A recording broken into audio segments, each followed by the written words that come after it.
Well, Recolte prides themselves on pure traditional Cajun music. I think that tradition is very special, especially in this area, with the culture that we have, the unique culture that we have. Chris, the drummer, and I co-founded Recolte. We knew each other, we were familiar, we were co-workers. He had just started with us at the time. And someone told him I played drums.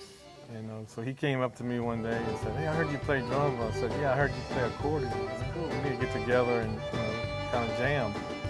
Well, so that led to Shane getting his dad involved.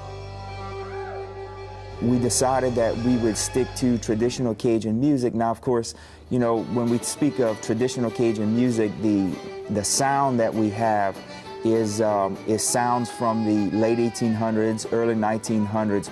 And we wanted to honor the forefathers of Cajun music, our ancestors who created this wonderful genre of music.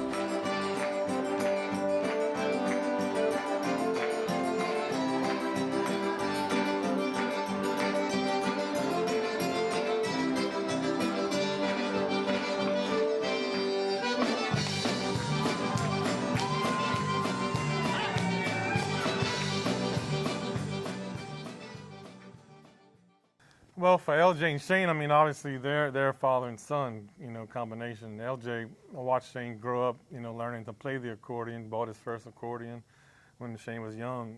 And Shane had been around the music his whole life and the language. Shane was really immersed in the culture from where he grew up in Church Point. We got him his first accordion when he was 5 years old, in first grade in school. And he chanked for about 6 months and he couldn't catch it, so he threw it in the closet. A few years later, he grabbed it again, chanked, couldn't get it, threw it back in the closet. One day he broke out that room, he told me, he says, "Daddy, get your guitar, I got one." And since that day, he's been learning and learning until where he's at right now. And if you ask him, he'll tell you he's still learning.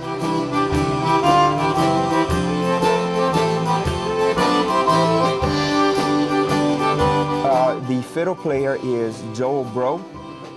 He's our primary fiddle player, but Joe is from a little town called South Louisiana, and he plays the fiddle and vocals. And Joel is pretty unique because Joel has such a wonderful voice.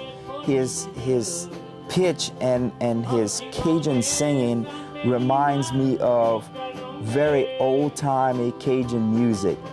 He's got this good, when you listen to Joe's voice, if you close your eyes, and you're from around here, if you close your eyes, you can feel like you're on the back porch somewhere visiting with these old-time Cajun people, and they're playing traditional Cajun music, and some old gentleman is singing at the top of his lungs with as much feeling as he could possibly muster up.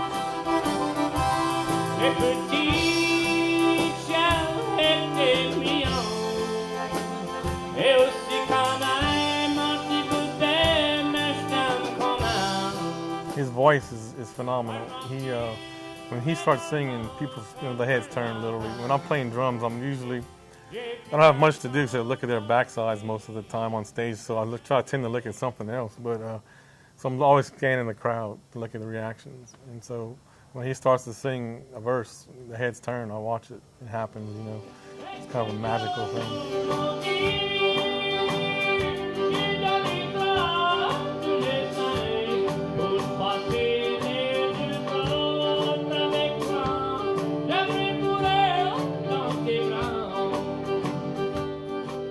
Well, I've known these guys from jams as well. I think we probably met at the Begno house. That's the first time I kind of sat down and played with them, and I guess when people play at jams, they kind of gauge each other's playing right. That's kind of how I hooked up with them. I think it's through the jams that we knew of each other. I started playing music, I was 6th grade, 5th grade, played saxophone. My grandfather, growing up, he would listen to his uncles playing music. His uncles played music in a band around here that was kind of a big band, small big band. And eventually when I came along, he just started buying instruments. So he bought me drums, harmonica. He bought a harmonica and I was so young, I didn't even realize it was mine, right? He bought me a drum set that I cut up and turned into a house. I grew up in Laurelville, Louisiana, on the Bayou Teche, south of St. Martinville, between St. Martinville and New Iberia. Laurelville is a town of about 1,000 people. It's rests on the Bayou Teche, town that's well known for boat building. We have 3 shipyards. There's also crawfish farmers. There's a lot of sugarcane farmers. It's not a very large place, but it's home, right? I had an uncle that played the accordion, and we played on the back porch of his house just about every Saturday afternoon. And we played that music, and that's where I learned all of what I know. He taught me. And then D.L. Menard taught me a lot. Were you in a band with him, or y'all just No. gig together? Or? No, I had never met the man before. Me and my wife used to go to dances in Lewisburg, and D.L. Menard was playing with the band. And I'd tell my wife, I'm going by the bandstand, I'm going to watch his fingers on his guitar. So if I couldn't see his fingers on the neck of the guitar the way he was doing, I'd tap him on the shoulder and I'd tell him to turn around. And he'd look at me and he'd smile. And he'd turn around and he'd show me them fingers. And I'd go back home at 1, 2 o'clock in the morning, and I'd grab my old guitar and let's go. He was giving me guitar lessons and he didn't even know about it. It was all right there at the dance hall. Growing up, my experience with Cajun music was with my grandfather down in St. Charles Parish, a little town called Boutique. Every Saturday and Sunday morning, he would listen to some local Cajun shows on the air. So when I'd get up in the morning, I'd come out listening to that music. And he'd typically be out on the back porch doing something, whether he was cooking or just cleaning up. I always loved music in general. I was just always wanting to listen to music. And even thinking back when I was younger, it was always the beats, the beats of the music. And I'll call myself the best air drummer in the world, my whole life. I never had it in school, just didn't have a formal band and didn't have it in high school. I didn't do anything like that in college, obviously. I didn't have a background in music. But I always knew I wanted to play drums. I love it, I love it, I love it. And so when I was 34 years old, I said, I want to do it. And bought my first kit and just started playing on my own first for probably 3 or 4 years. I was working offshore, so on my days off, I'd just practice with music, put the headphones on, go at it. Most of the music I listened to was Cajun music, primarily Steve Riley and a few others. And so a lot of the drummers, for Beau Soleil and Steve, those drummers I like a lot. Hi, I'm Paul Borrell, and I play the bass in the band.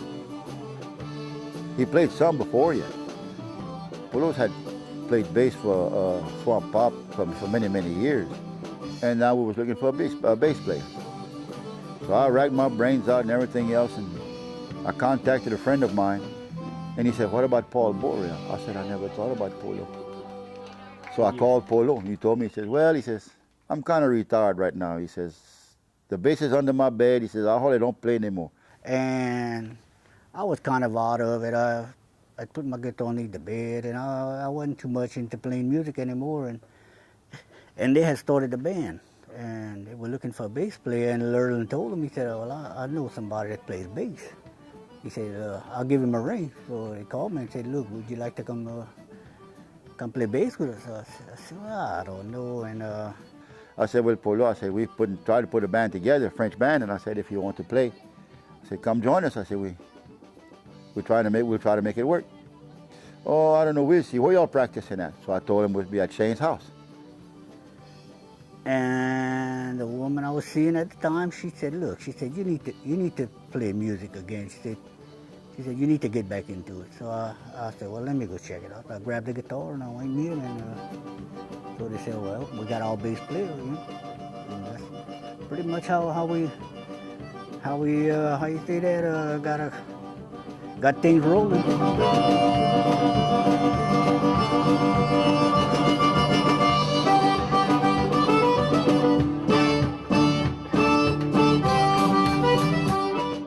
Being from a Cajun background and knowing the Cajun language, I understood that Laticault meant the crop or the harvest, and Recolte would be a farmer. It kind of fits what we actually doing. And so we began to discuss what was the objective of the band and what we were trying to accomplish, you know, in modern times, and that was to bring together a harvest of traditional Cajun music. And that's what we all basically enjoy to play. That's all in our hearts. Wherever we play, you know, we people from all over the United States, different states that are interested in the music, that type of music that we're playing. They're interested in it, you know. It's just when you move to some other place, it really kind of dawns on you that people here are very different, you know. And I would describe it as it's very difficult to see the boundaries of something when you're on the inside of it, right? I mean, if you had a shape of some kind, you know, just some organic shape, and you're like in the center of this thing, you can't really perceive the shape of it, right? But when you're on the outside or something, or when you're at the border of something and you see it rubbing up against other things, you know, if you're Cajun and you go to New York, you're gonna figure out pretty damn soon how different people are. And if you have friends that are from Louisiana, that they're living there, when you get together, you will know the difference between all your other friends and these friends.